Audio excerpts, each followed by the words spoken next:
The B23R is the third pistol you unlock in Black Ops 2 at level 19. It is a burst fire weapon which shoots 3 bullets per burst.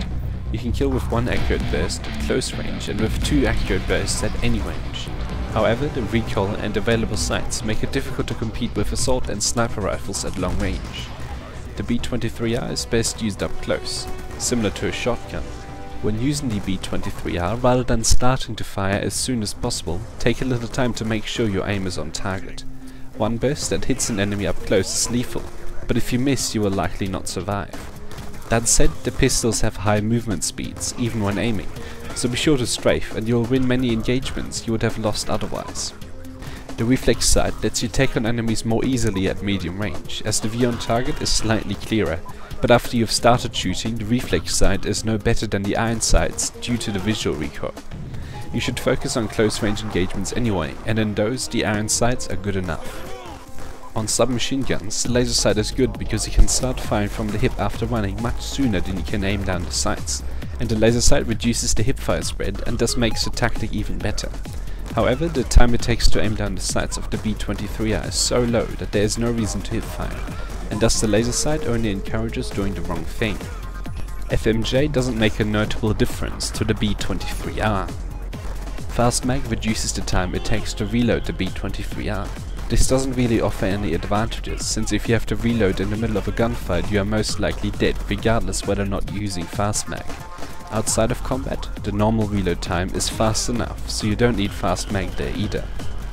The suppressor is good if you flank and then want to take out enemies one by one. With the B23R you can take out enemies fast enough that it doesn't matter if the people around that enemy notice you.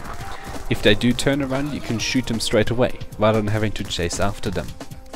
The knife attachment is best used in case you run into enemies head on, as it is much more reliable to quickly knife them than it is to try and hip fire or quickly aim down the sights. It is also useful when you run out of ammunition in the middle of a fight, as you can simply run up to the enemy and knife them. The knife attachment is a powerful addition to the B23R, but it encourages you to use the B23R less and use the knife more. The dual wield attachment transforms the B23 into something like a very close range shotgun. It is fun to use, but not reliable, and there are better attachments for the B23R. Using extended clip has 2 key advantages. First, it increases the bullets per magazine of the B23R much more than the other pistols, granting an extra 2 bursts per magazine. Secondly, it runs more starting ammunition, which I found to be a problem with the B23R, as on the longer streaks I kept running out of ammunition and was left with the combat knife.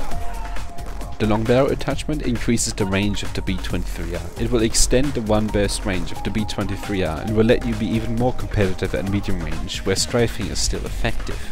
Lightweight increases your movement speed and thus gets you within the effective range of enemies faster and increases how effective strafing is. Dexterity brings up the B23 faster after running, which lets you be more aggressive without having to worry about being caught sprinting. When you are close to the fight, you often run into shock charges or are hit by concussion or flashbang grenades. Tactical masks albeit negate the effect they have on you. It is often handy to throw a concussion grenade on an objective to make sure enemies can't turn on you or stop an enemy entrenched behind cover reacting to your flanking maneuver. So, there you go, that is the class setup I recommend for the B23R. Thank you very much for watching, and until next time.